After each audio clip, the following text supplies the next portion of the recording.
Being an entrepreneurial real estate investor sometimes can be extremely tough, and this is why today we have this guest, Dennis Nguyen. He has been a hustler, he's been trading stock, he's been getting into the real estate game, and early on his journey is not always success, even though the timing was right, but he kind of took on a little bit too much, and then now he's kind of in the journey of getting back into the game. And sometimes when we come across with this type of people, we know that at some point, this person, this specific individual is going to actually turn things around. So let's listen to Dennis' story, how he was able to actually use stock trading to actually get his very first initial capital, dump into real estate, build it to full properties, and at some point he had to restructure the entire thing and almost actually filed a bankrupt. And like I mentioned, it's a hustling mindset that actually kept him going. He's a father of two, carrying a lot of responsibility and the previous experience. And let's listen to exactly how he's making a comeback, how he just acquired his very US property, and what his plan to continue to expand this portfolio up to 10-20 properties in the next 1 to 2 years. Okay, so Dennis, let's talk about your Cleveland property. Just want to kind of get to know because you recently did almost like a full bird, and yeah, just want to kind of like quickly break down the number why you picked Cleveland or Ohio to start it off with, and how did the project go? With the whole Cleveland idea, it kind of reminded me of pretty much like numbers were pretty much exactly what was Hamilton was back in 2010. I saw a lot of similarities there, so I wanted to jump in on the Cleveland market before the next jump. I know we're not supposed to be banking on, the interest rates, yeah, like the interest rate or the anticipation of it, but I'm like, I've been around this. When they start cutting rates, there might be a little dip because the central banks finally accepted that like we're in a pretty bad situation for to be cutting. But in the end, it's going to affect anything that's asset based. So I'm just trying to build my base by going down to Cleveland was because of the cash flow is disgusting. So then I moved into this triplex deal in January of 2025. That's when I closed, and it was for like 160,000 with a 5K like credit towards the electrical. This was a pretty crazy, I think, because I haven't even looked at the property when I closed. Sight So unseen. yeah, I was like, yeah, you know what? I'll trust my realtor. I'll trust the contractor. And boy, was I wrong. Like whatever the contractor and the realtor, when they said that, like, it's a little bit of fixes here and there. No, It's not, yeah. no. When I actually closed and I went in there thinking like, oh, okay, it's gonna be a walk in the park because I'm so used to different type of finishings up here in Toronto as to what is considered move-in ready and what's considered like passable. Down there, I'm like, come on, guys, you told me that there's a little bit of work, and then like I just had to do some of the touch-ups of the windows, but I'm like, but there's a hole in this window, like not just one, several. Yeah, so I ended up like replacing 30 windows, and the renovation budget like freaking ballooned. But I still came out ahead, right? Because I bought it for 160, 155 being the 5K credit. Budget was 40K. That did not happen for something that's 3 units. It ballooned to, I think it was like $70,000 worth of like renovation costs, reappraising for 294. So if we're using like 155K divided by 294, you basically purchased it at 50 to 53% of ARV, which obviously made the spread very, very healthy. From 40K to 70K is definitely quite a big jump because Yeah. you almost double your renovation cost. I've seen that property personally, by the way, when we went down to Oh, you were there. Oh, we did a okay. bus tour. Yeah, yeah. We went through everything, and then honestly, the very first thing we thought about was just like, this is a Toronto investor. The standard was way higher than the any Oh, local. hold on. Like everyone's telling me that you went overboard. I'm like, guys, the pot lights were just $5. Okay. I know. Like they're $5 pot lights, and the doors I had to replace anyways. Like it was banged up. Like there were holes in the doors. So I told the I see. contractor, I'm like, dude, go to Amazon.com because it's cheaper for you guys. Buy a stack of these because the kit was like $30. And I'm Right. like, if you're gonna buy a door from Home Depot anyways, just get the door, paint it black, and hang it. And it's like I'm not paying any more. But those Right. little details, it's like is what you guys are saying. Like, oh, guy, you went overboard. I'm like, no, I didn't. Yeah. No, but here's the thing though. If you actually flipped. Okay, so Dennis, let's talk about your Cleveland property. Just want to kind of get to know because you recently did almost like a full bird, and yeah, just want to kind of like quickly break down the number why you picked Cleveland or Ohio to start it off with, and how did the project go? With the whole Cleveland idea, it kind of reminded me of pretty much like numbers were pretty much exactly what was Hamilton was back in 2010. I saw a lot of similarities there, so I wanted to jump in on the Cleveland market before the next jump. I know we're not supposed to be banking on, the interest rates, yeah, like the interest rate or the anticipation of it, but I'm like, I've been around this. When they start cutting rates, there might be a little dip because the central banks finally accepted that like we're in a pretty bad situation for to be cutting. But in the end, it's going to affect anything that's asset based. So I'm just trying to build my base by going down to Cleveland was because of the cash flow is disgusting. So then I moved into this triplex deal in January of 2025. That's when I closed, and it was for like 160,000 with a 5K like credit towards the electrical. This was a pretty crazy, I think, because I haven't even looked at the property when I closed. Sight So unseen. yeah, I was like, yeah, you know what? I'll trust my realtor. I'll trust the contractor. And boy, was I wrong. Like whatever the contractor and the realtor, when they said that, like, "Hey, it's a little bit of fixes here and there." No, It's Wh- not. Yeah. no. When I actually closed and I went in there thinking like, oh, okay, it's gonna be a walk in the park because I'm so used to different type of finishings up here in Toronto as to what is considered move-in ready and what's considered like passable. Down there, I'm like, come on, guys, you told me that there's a little bit of work, and then like I just had to do some of the touch-ups of the windows, but I'm like, but there's a hole in this window, like not just one, several. Yeah, so I ended up like replacing 30 windows, and the renovation budget like freaking ballooned. But Yeah. I still came out ahead, right? Because I bought it for 160, 155 being the 5K credit. Budget was 40K. That did not happen for something that's 3 units. It ballooned to I think it was like $70,000 worth of like renovation Yeah. costs, reappraising for 294. So if we're using like 155K divided by 294, you basically purchased it at 52, 53% of ARV, which obviously made the spray very, very healthy. From 40K to 70K is definitely quite a big jump because Yeah. you almost double your renovation cost. I've seen that property personally, by the way, when we went down to Oh, you were there. Oh, okay. do a bus tour. Yeah, yeah. We went through everything, and then honestly, the very first thing we thought about was just like this is a Toronto investor. The standard was way higher than the any Oh, local. hold on. Like everyone's telling me that you went overboard. I'm like, guys, the pot lights were just $5. Okay. I know. Like they're $5 pot lights, and the doors I had to replace anyways. Like it was Mhm. banged up. Like there were holes in the doors. So I told the I see. contractor, I'm like, dude, go to Amazon.com because it's cheaper for you guys. Buy a stack of these because the kit was like $30. And I'm Right. like, if you're gonna buy a door from Home Depot anyways, just get the door, paint it black, and hang it. And it's like I'm not paying any more. But those Right. little details, it's like is what you guys are saying. Like, oh, guy, you went overboard. I'm like, no, I didn't. Yeah. No, but here's the thing though. If you actually flipped or renovated a home in Toronto, it doesn't matter which part of Canada, let's put it this way, even in Windsor, like you Mhm. can see the difference in standard, right? Like pot lights and all that stuff, right? It's almost a non-negotiable for us. But over there, you don't see a lot of pot lights. No, There's I no saw pot it. lights. Yeah, yeah. So it got me think about it. I also remember the part where, a bunch of us went down there, right? First time we're looking at some turnkey properties. We were super confused. We're just like, this is not turnkey. This is definitely not turnkey. It's just like, well, what do you mean? You kind of Yeah. need to say in a way you're not like insulting the local realtors, but it was a No, fun. no, no. I had that same conversation with the realtor. I'm like, buddy, like when you say like freshly rehab and I go in, I'm like, buddy, there's still a lot of work that needs to be done. He's like, yeah, no, this is the standard. This is what tenants are used to. This is what it's rentable. I'm like, no, no, no. There's still a smell in here. What are you talking about? Yeah, yeah, exactly. But you know what? Number came out to be like very good. How did you feel about that like appraisal, I guess, period? Were you going back and forth a lot with the appraiser or? No, I actually go in thinking that the ARV is going to be around like 230, 240. That's what I was targeting for. And then just seeing the spring market, seeing what's being listed in terms of what the prices points. Like I know it's not comparables, but I just kind of get a feel of what realtors are thinking for their clients. And I'm like, you got to be kidding me. Like they're listing properties for over 300,000. So I'm like, me, I should be able to get 240, no problem. When the lender ordered the appraiser, that person reached out to me. She introduced herself, and I try to like get as much information I can out of her. And she's like, I can't really discuss a lot of details about your particular like property, but I can talk in generality. I'm like, okay, cool. I broke her down and everything, and then I guess from there I built that nice rapport with her, and then she sent back the report with the 294. But then she's saying that I also included that if it was based on rent of what you're collecting, it's actually worth 348. So you gave me the lowest valuation possible, and I still came out ahead. That's awesome. Okay. Did that give you a little bit more confidence in terms of the birth strategy or doing the value add strategy in the city? How do you feel afterwards? It boosts my confidence in terms of like how I'm looking at the numbers. You know, the combination of like Zillow, what's sold with that program, and then working with the broker in terms of him sending me his comparables. Like with the realtor, I'm going back and forth. Like I'm like fighting him on a lot of things. I just told him, you know what, just give me the comparables for this type of like parameters and everything, and I'll deal with the rest. With the lack of competence in the team, it forces me to be competent even more of what I got to do. Yeah, You know what I mean? that's So exactly how we feel. Yeah. when Romo was telling me that like incompetent realtors in Cleveland is like a dime a dozen, I was like, yeah, you're right. Like I was doing a lot of cold calling myself. Hey, by the way, this is a reality that everybody needs to know. If they ever want to kind of dive into real estate, it's never the transition is never that smooth, right? Or that easy because No. you're getting into a completely different market dynamic, different type of a professional. Even like a lot of realtors don't get back to us. The Yeah. closing time, we weren't used to having delay in closings and stuff, right? But over there, it seems like it's totally normal. They would even be surprised that closing was on time. Oh yeah. Yeah, when I closed on mine, my realtor is saying that the actual realtor is asking if you want to buy any more because the first one went so smooth. Like I was stressing out about like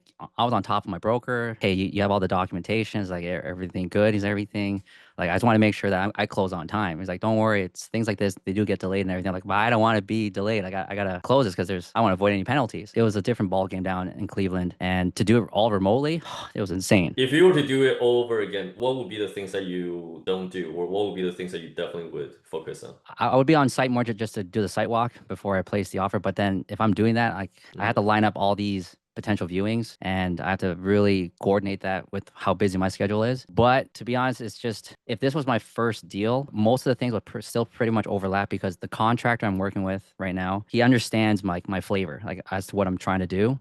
So he knows that like, oh, Dennis, like I know what you're trying to do and everything. This one's going to be a little bit more. I know you budgeted for 25, but it's probably closer to 35,000 as to what you're trying to do because he knows the type of finishings and everything that what we're trying to go for. Right. Versus if I were to go this again and I'm dealing with the contractor for the first time, like he doesn't know what I'm looking to do. I can tell him like, yeah, I want to freshly renovate it.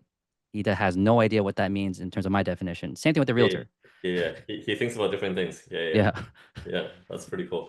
Okay, awesome. I wanted to really kind of quickly talk about your previous experience. Actually, before we dive into that, you're also running an HVAC company, right? I work in like HVAC testing in terms of Oh, I the see. company. Yeah. Got it, got it, got it. Okay, so because when we first met, you expressed a lot of interest that you want to kind of dive into real estate all over again. You had a great story about, building that real estate empire before, Yeah. and you had a pretty good success initially, and then something happened, and just want to like let people know about your story a little bit because like one thing that I try to avoid doing, especially in real estate world, is that a lot of people talk about the wins all the time. They're Yeah. very loud about it, but sometimes you win some, you lose some, and sometimes you go through some challenges that people are not sharing or being very transparent about. So are we able to kind of quickly talk about like your previous experience? The thing about my story is that it's just missing the dollars, like the success. But everything in terms of what I do, how I hustle and everything, it's going to be the same advice compared to anybody else who is up there has made it. So Mhm. I've been hustling since I was like 16. Well, it can be further back than that, but really it's around 16 when I got into the idea of investing. I started my first brokerage account in terms of trading stocks with $50,000 at the age of 18. This is back in 2008, 2009, during that crazy financial crisis. Took my first trade, lost 25 grand. So 50% of the account got wiped out. Then I traded throughout 2009.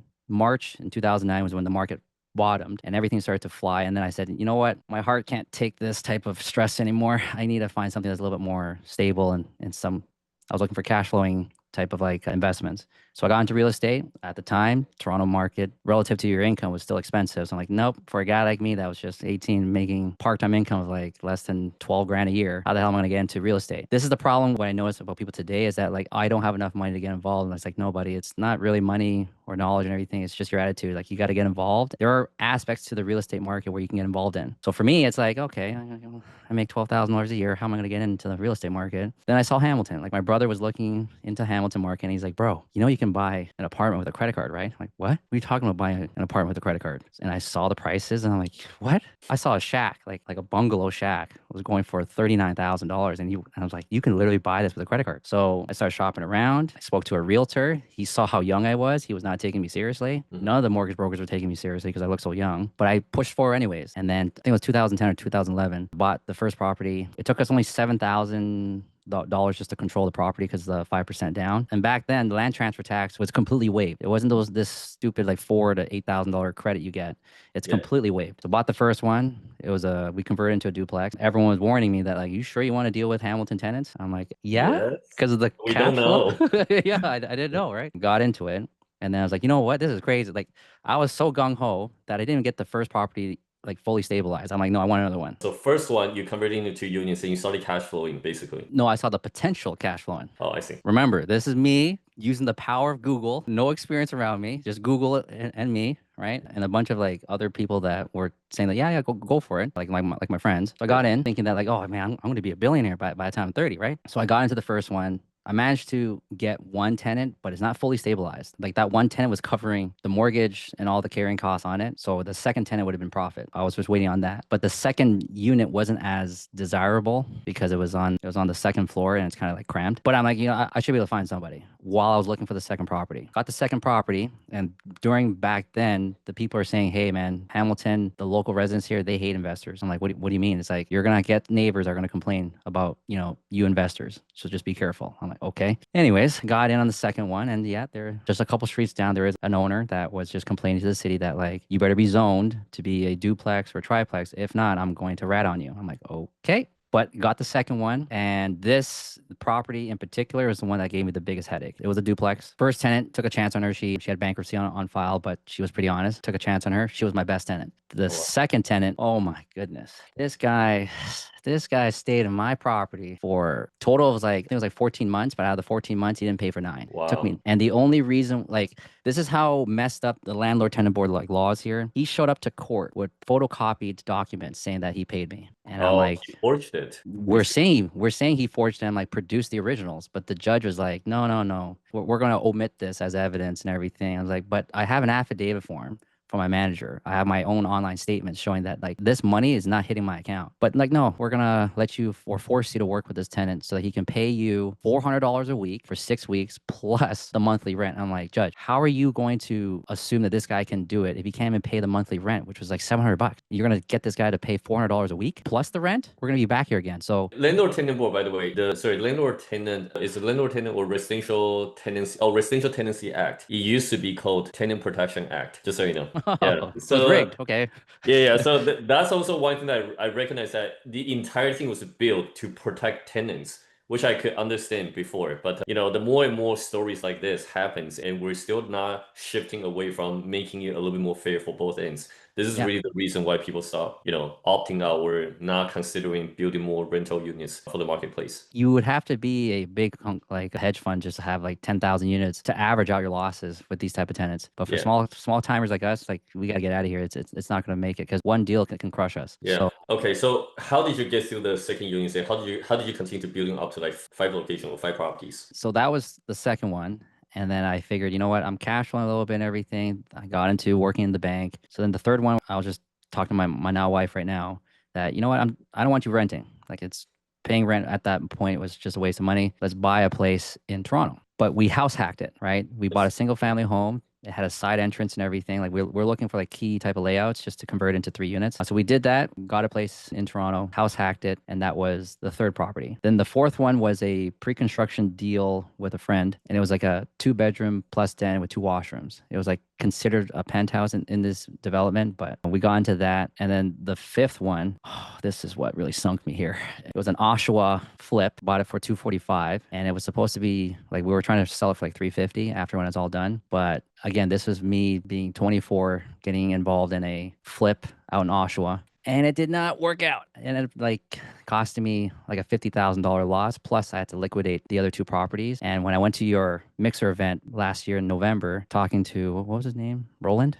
He was telling me that like what he paid for his Hamilton property on the same street like mine. And oh man, I just felt I got kicked in the nuts because I paid 113 for mine and he paid over 600.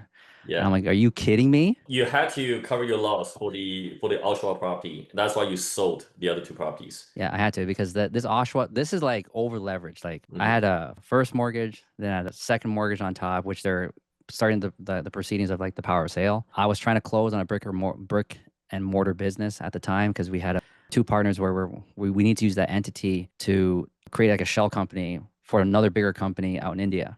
That didn't work out, but I had to close on the deal. I needed the cash, and I was waiting on the Oshawa property to refinance. I couldn't sell, so I asked the broker, I'm like, "Hey, could you refinance it just to consolidate everything, and that way I can use the capital there to close on this brick and mortar business." I will never rely on that broker like word ever again because he's like, "Yeah, yeah, you're good to go, you're good to go." And when it's finally I need it, he's like, "Oh no, on second thought, like you know what, it wasn't going to go through, but I can make it go through, but you got to go through this other type of second mortgage or private lending, but you got to pay like $15,000 in fees." So at that point, you sold Oshawa property. You sold 2 properties in Hamilton, Yeah. and pre-con still pending closing. and then you still got the Toronto property. Yeah, well, when after 2015, when I had to liquidate everything, the only thing that managed to stay with me was the house I'm living in right now. And then I've been in rebuild mode ever since, like 2015, with a brick and mortar business where it's supposed to be a setup for another company that didn't work out. So I'm like pretty much holding this company for no reason, but I'm stuck with the commercial lease. Ran that thing until 2020. Lockdown happened, buried my brick and mortar business,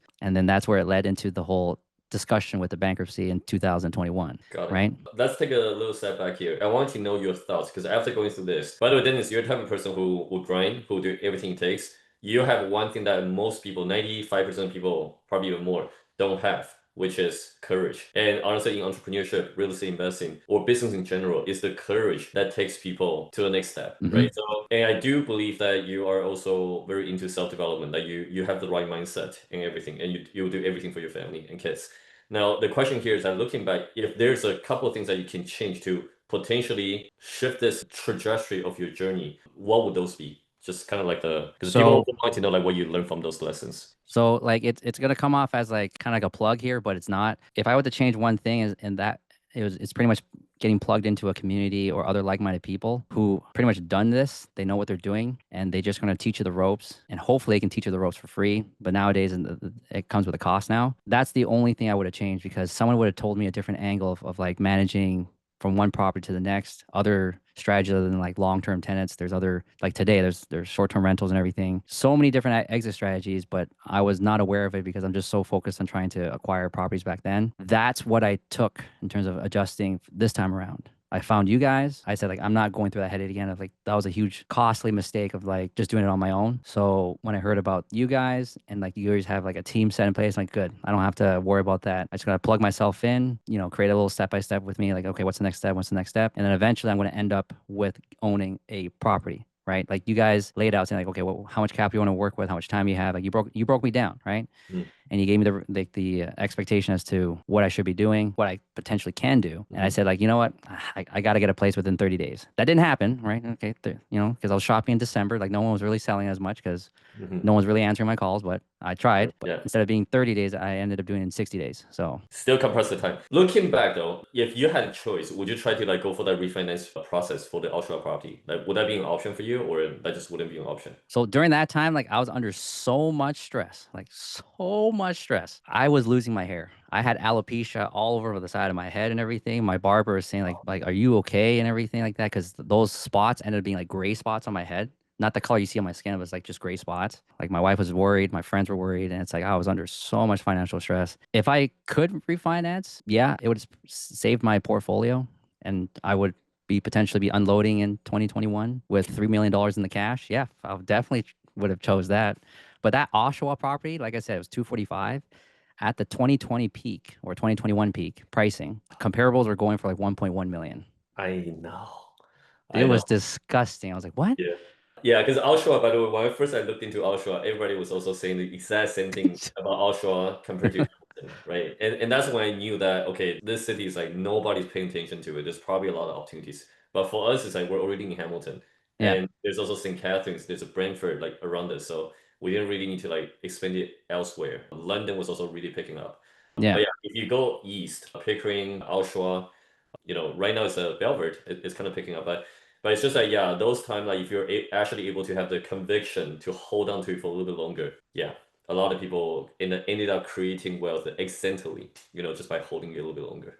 yeah. Just to add to like the story of mine, I'm not really quiet about my wins or my losses. If you were to hear me and you're within like my circle of influence, you would think like, oh man, Dennis is just a guy who's just nothing but losses because he's always talking about his problems, right? And I'm like, no, I mentioned about my wins, but you guys don't ask any more questions or any follow-up questions about my wins. No one wants to talk about their wins every single like for me, I don't like talking about my wins every single day. Like what I'm currently dealing with, I got tenant problems, right? I got property manager problems. Like that's the forefront of my what I have to deal with. Yeah. So I'm usually trying to say it out there so that someone else will be like, oh no, I got a buddy that deals with property management and everything. Like he might actually be helping you. That will help me a lot more than me talking about my wins because other people just view me as like, oh, this guy is arrogant or this and that. Yeah, So pricing bragging. Yeah. yeah, yeah, yeah. Okay, so I have a really important question for you then, because knowing that you didn't actually get the, or you exited way too early, I guess the mental stress and all that stuff, or potentially not having the right guidance or maybe right circle to help you make the educated decision. What got you back into real estate again? Because I think the fear of not making it right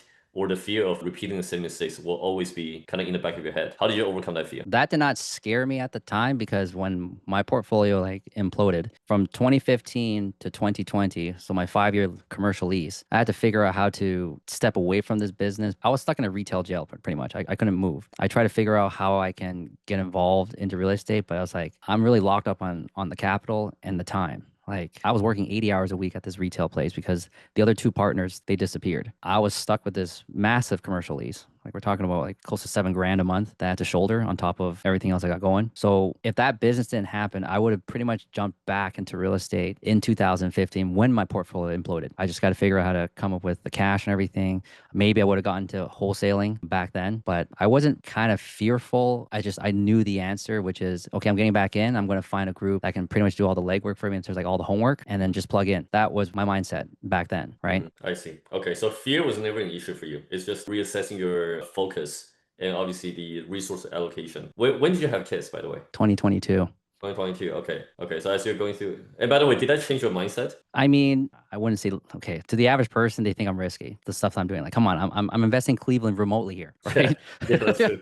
People would be like coming like the reverse, like, oh, I should be investing locally, but no, like I'm taking on more risk. The mindset that I'm operating, that's why it's like the whole fearful thing is not a thing for me. Is that when I was young and I discovered this thing called bankruptcy, right? This tool. My brother was saying that like, yo, just leverage off the wall because if anything happens, using other people's money, like if anything happens, you can just file for bankruptcy and reset all over again. And I'm like, you know what? You're right. If I find these deals where you're purposely burring, right? You take all the capital and everything, you put it into a shell company or whatever. If anything happens, you just file for bankruptcy and just restart again. So that was Yes my and no. Yes and no. I know, But I know, I know, carry I on. know, I know. But that was my mindset. So I was going at this like, I got nothing to lose. If I leverage my money correctly and everything and plan it correctly, I should be fine. So that's why I'm going into my 30s and I'm like, I don't think I can handle bankruptcy at this point, right? My chance to file for that was like earlier in the years. So now I am taking more risk, but I have to take it with more of a calculated risk with other people in the game. Another thing I'm really curious. You said that you got so mentally stressed out to the point where you start losing hair and all that stuff, Oh right? yeah. How did you manage to get through that?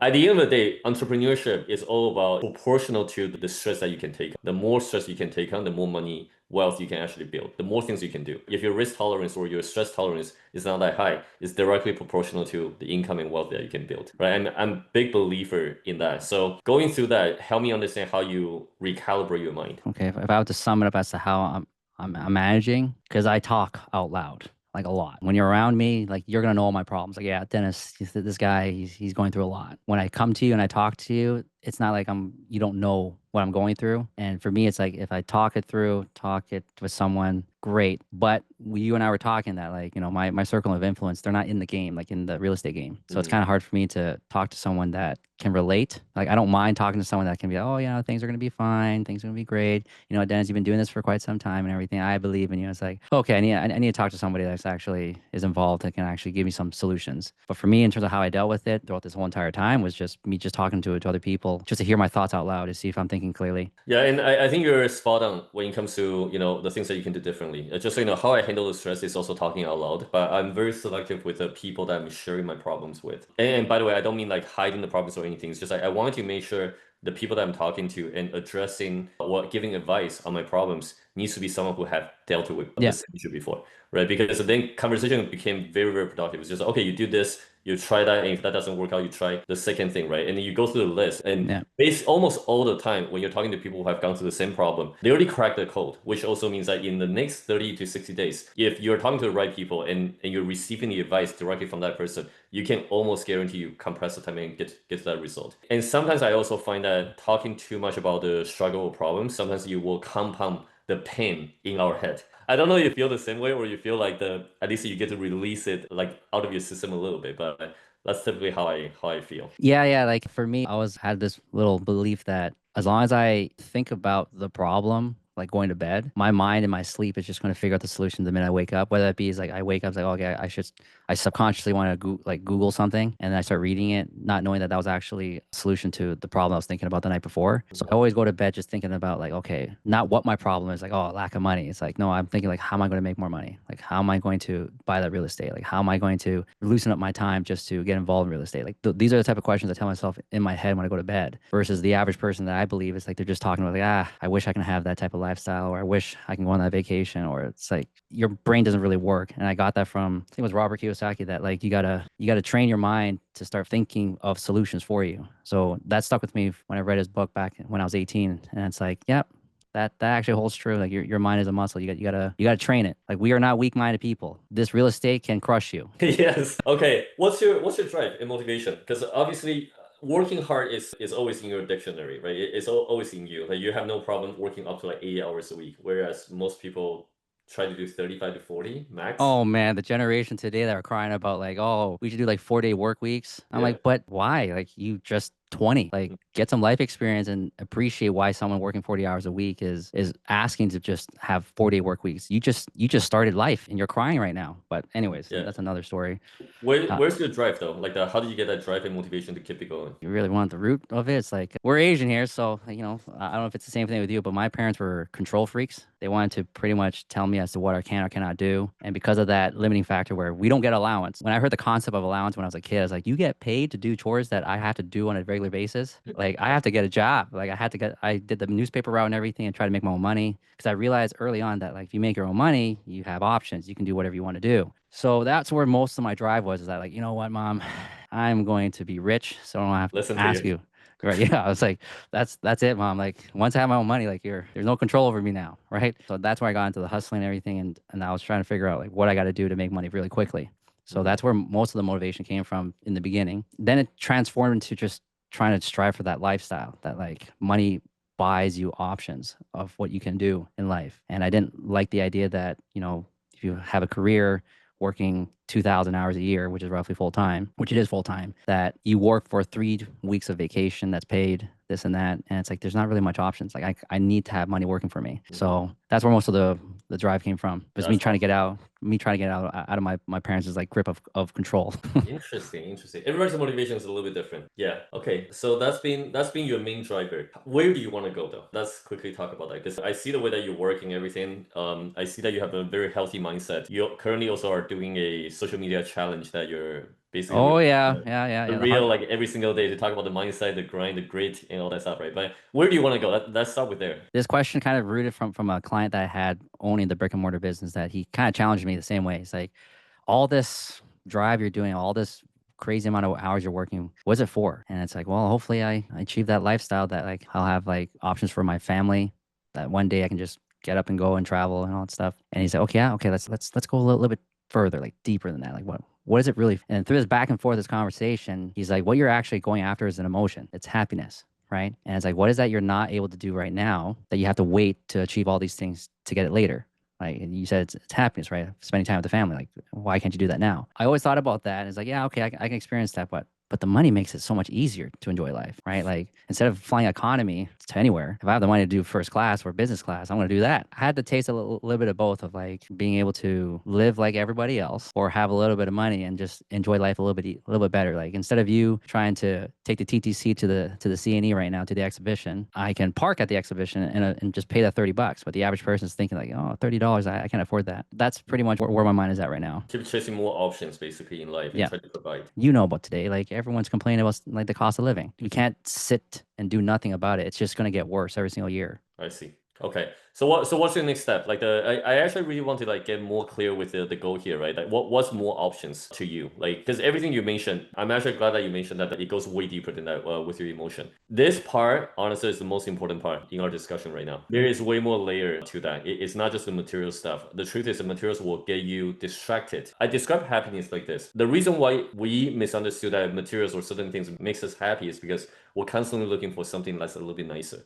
And the moment that you finally achieve that, the happiness is actually come from the progress or progression that you have put into this whole journey to get Yeah. there. There's a dopamine that gets released when we finally achieve that milestone. But guess what? If we're always chasing that, then it makes us feel shitty that we're not able to get to the next thing faster. Everything I just described, actually, you can do it already. But what's more options to you? Well, the thing is because I got 2 kids now, right? Things dramatically changed. The option is if I don't agree with the current education system right now, I'm going to put my kids in private tutoring, private school, and everything. But all that comes with a cost. Being able to have that type of cash or wealth there, and if you need to pull the trigger on that, those are the options I'm trying to go after. And it's mainly for my family right now. That like, if one day, the government happens to be not in my favor, I'm like, you know what, I'm just gonna uproot and go somewhere else. But that requires a lot of money. If I could take advantage of the golden visa in the US, where you just gotta put up $5 million, I'm going, right? Right? Yeah. But all this stuff, it requires money. And when I hear people saying that money doesn't buy you happiness, I'm like, I know, but it buys you options. And these are the type of options I'm talking about, that like it has a huge impact on your family for the positive, right? Like imagine being able to relocate anywhere you want to go at like your command, but people cannot dream of that, or they can't even comprehend that option right now because it requires so much capital. But you have to put in the work to get that type of capital, which I got to do it now. I'm getting older, right? I still got some energy, but I got to leverage what I have right now because it's going to get a whole lot harder. And if my kids wake up one day and say, hey, for example, the students right now, it's like, hey, there's not any opportunities for me here. I got to look elsewhere. It's like, well, if I'm there to be able to like, yeah, you want to relocate? Okay. Have you looked at the cost and everything? Sure. We got the money and everything, but I'm not going to give it to you for free. Like you got to show me like why you want to relocate, but everything comes with a cost. There's money involved. That's what I mean by options. And by the way, are you the only person in your circle that's thinking this way? Or like a bunch of friends or circle that are also kind of like feeling the same way? Okay, like the whole wealth building, everything, everyone can probably talk about it, but they don't actually practice it. They don't actually go out there and do something about it. Like they know that real estate, there's an opportunity there. They won't go beyond than hearing other people doing real estate. They won't actually figure out how can I make real estate a thing for me. They just stop and think like, oh, it would be nice if I had a piece of property. And it's like, yeah, okay, do something about it. And it's like, I got my own stuff I'm dealing with, but at the same time with my friends, it's very mentally exhausting that like, you guys can do it. You guys can do it. Like just keep on saying it over and over and like try to hold their hands for some of them. It's like, no, I can't. Like I'm way too busy doing everything else. So it gets really tiring. So for you, it's like having trouble to get people on the same journey with you to go through this whole process. Man, yeah. I've already dragged 2 other people in the Cleveland project right now. I told them that like the only reason why I'm bringing you guys on is because if I ever get into a podcast like this, that like there's proof that I'm trying to drag people with me to the top, right? Like just know that like I absolutely don't need you guys. I'm just bringing you guys along as proof that like I'm that type of guy where I really do want people around me to grow. I'm not withholding any information. You guys can do exactly what I'm doing. Just do it. If you kind of like think about this entire journey, especially for your very first US property, which by the way, the scalability over there is going to be way faster than what we see here in Toronto. If you just look at the outcome, you only had invested 18,000 into this triplex that's generating you monthly cash flow. That's only 18,000. Okay. And will you do it over and over again? Of course, because it's pumping the cash for you every single month. And I know that for you at some point, triplex wouldn't be something that you're consider, like that you only consider. At some point, you're going to be moving into sixplex, eightplex, 12plex, right? And this is where the compounding started really happening for your portfolio. So I'm really, really excited to see how this is going to go for you. The first probably, I guess, like 5 to 10 years probably didn't work out that well for you in real estate journey. You're being circumstances change and really forced you to sell and offload and end up missing that wave, which by the way, a lot of people got lucky, just so you know. A lot of people just got lucky. Okay. No, I know, but I was the only sucker that lost money in a bull market. You know what I mean? Like it's crazy, like my luck. But it's all about like doing the right thing, the same thing over and over again, regardless of what the outcome is, right? If you can take that action, this is what the outcome gets bridged. I'm excited to see how you're going to be, rebuilding this entire thing. The first step has laid out. I think that moving forward, you're going to go a lot faster with a lot more confidence. And the most important thing here is that all the previous experience, honestly, this is where everything kicks in, to get you into the next level. So I'm very looking forward to your journey. Let's make a really good comeback. Oh yeah, I told myself that like if I'm gonna get involved in real estate again and the way I'm doing it, I told myself and everybody else around me, like Dennis, like, well, why Cleveland? If I just fumble for the next 5 years, like I'm talking about fumbling, I can't stabilize any properties and everything. It's like it's usually 80% occupancy. If I just fumble, I'm gonna be a millionaire in 5 years. That's how crazy the next leg run for bull market. Because I'm like, we're in the market that we're at right now when interest rates are high. I get into debates all the time when people tell me that like, no, rates are gonna continue going up. I'm like, guys, you're crazy. We're at $37 trillion of the US government debt. You think they can handle another 1 or 2% increase? It's not happening. There's already cracks in the system. They have to start cutting. So that's why I'm saying if I'm going to fumble for the next 5 years, years with them cutting rates, just an announcement of 1 or 2 rate cuts, like the amount of money is going to flood back into the market. It's going to be, people are going to be like, oh, I wish I had gotten in. Like, well, I've been telling you. And by the way, the moment that people are saying that why there, why Hamilton, why Oshawa, 10 years ago, you know you're in early, right? The moment that your neighbors started talking about, oh, by the way, I heard that like Cleveland or Hamilton was like good to invest. You're already too late. That's the time to cash up. Yeah. Yeah. Yeah. So I'm actually very happy that you participate into this whole journey. We have the privilege to participate in your journey, going to the States. We're gonna keep crushing it. There's gonna be a lot more things that obviously we're gonna be sharing with our members. But the most important thing is that I really want you to prove your circle run one more time. 'Cause they see you taking the action, they're just like, oh well, but this happened. Yeah, let's make it happen again. And let's crush it so that they can look it back and be like, Dennis was right this time. Like, I don't know if I'm going to focus on like trying to prove them wrong, because it's just, I'm so used to just operating in this mindset. But them seeing that, like, oh, Dennis, you're right. I'm like, yeah. I don't really care about what you're saying to me right now. Okay, as long as you're past that. Yeah, do it for the family, do it for yourself. Okay, if anybody wants to kind of follow your journey a little bit, because I know that you're going to be accelerating pretty quickly in the next 3 to 6 months again. How will people find you and how will people ask you questions? Well, people can just like hit me up on like Hustle and Grind 24/7 on the YouTube. My Instagram, it's pretty much the same thing, but it's hustle_and_grind 247. Awesome. We'll put the links down below. And then honestly, thank you so much for sharing your journey. It's very inspiring, right? In terms of like how you're still like sticking to this whole vehicle, this journey. And then yeah, let's see how far you can push for the next 2 to 3 years. Thanks for having me on, man. Cool. Appreciate it.